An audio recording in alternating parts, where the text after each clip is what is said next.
एक बात और देखने में आ रही है कि लोग झूठा बहुत छोड़ रहे हैं, चाहे किसी शादी ब्याह में हो और किसी पार्टी में हो, घर में हो या रेस्टोरेंट में फैमिली के साथ हो, कितना खाना बर्बाद करते हैं। एक आंकड़ा तो खैर तकलीफ पहुंचाता ही है।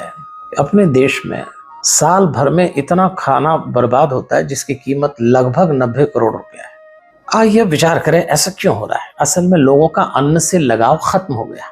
पहले भारत के घरों में किचन को रसोई घर कहते थे। घर में भी जो घर था वो रसोई घर, और सब कक्ष थे, बैठक कक्ष, शयन कक्ष, बेडरूम, ड्राइंग रूम, लेकिन रसोई कक्ष नहीं, रसोई घर। क्यों था घर में भी घर?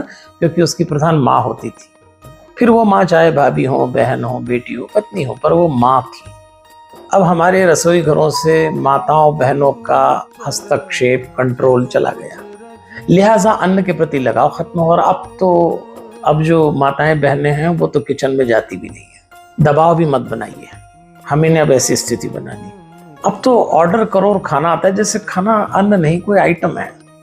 हुआ ये कि इससे लगाव खत्म हो गया। अब जब अन्न से लगाव खत्म हुआ तो फिर झूठा छोड़ने में भी तकलीफ नहीं है। एक समय आपको याद हो, महाभारत में भगवान कृष्ण ने उस बटलोई में जो सूर्य देवता ने युधिष्ठिर को दी थी, एक साग का दाना रह गया था। 10,000 साधु संत बाहर भूखे बैठे थे।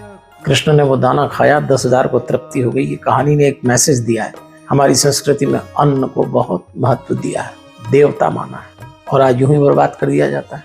इसीलिए कि लगाव खत्म हुआ। भारत के घरों से रसोई घर का महत्व समाप्त हो गया। तो मैं आपसे आग्रह करूंगा, अन्न के प्रति लगाव बनाए रखिए, और खासतौर पर माताएं बहनें, अगर आप किचन में न जा पाए कोई बात नहीं, परोसगारी हाथ से करिए। और अगर वो भी न कर पाए तो एक मेरा अनुरोध है, अन्न का मान बढ़ाने के लिए और अन्न से अपने मन को शांत करने के लिए एक प्रयोग करें। कम से कम भोजन साथ में बैठ के किया करें घर के लोग, तो भी रिजल्ट अच्छे मिलेंगे।